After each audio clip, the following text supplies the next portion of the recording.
Hi friends, welcome to யாஷிகர். 2 சின்னத்திரை ஹீரோக்களுக்கு வந்து திருமணம் நடக்க போகுது. அதை பற்றின ஒரு அப்டேட் தான் இந்த வீடியோவில் பார்க்க போகிறோம்.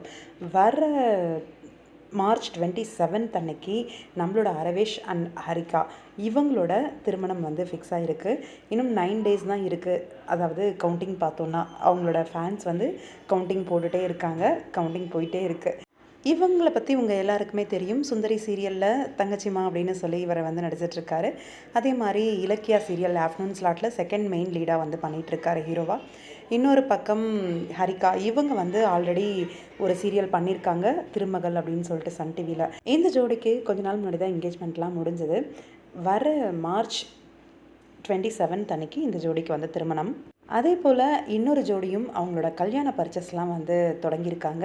அதை பற்றின ஒரு வீடியோவும் ஷேர் பண்ணியிருந்தாங்க. நம்மளோட வீராத், அதாவது அன்பேவா அப்படிங்கிற சீரியலில் வந்து ஹீரோவாக நடிச்சிட்ருக்காரு. அவரும் அவங்களோட பேர், அதாவது அவரும் லவ் மேரேஜ் தான் போல இருக்குது. அவங்களோட காதலியோடு சேர்ந்து அந்த பர்ச்சேசிங்க்கெலாம் ஃபேமிலியோடு போயிருக்காங்க, பட்டு சாரி அது எடுக்கிறதுக்காக. மேரேஜ் பர்ச்சேஸ் அப்படிங்கிற மாதிரியும் வந்து ஷேர் பண்ணியிருந்தாங்க. இந்த ஜோடிக்கும் இந்த மந்த் தான் மேரேஜா இல்லை இன்னும் நாள் இருக்கா அப்படின்றத பற்றி தெரியலை. ஆனால் நாள் ரொம்ப நெருங்கிட்டு தான் வருது அப்படின்னு நினைக்கிறேன். அதனால தான் வந்து பர்ச்சேசிங்லாம் தொடங்கிட்டாங்க. எங்கள் வீட்லேயுமே வர 24 அன்னைக்கு ஒரு மேரேஜ் இருக்குது. ரொம்பவே பயங்கரமான ஒரு செலிப்ரேஷனோட போயிட்டுருக்கு வீட்டில். இந்த வீக் அப்டேட்ஸ் வர்றது கொஞ்சம் கஷ்டம்தான். ஏன்னா திருப்பதி போகிறது, மேரேஜ் அப்படின்னு ரொம்பவே பிஸியாக தான் போகும்னு நினைக்கிறேன்.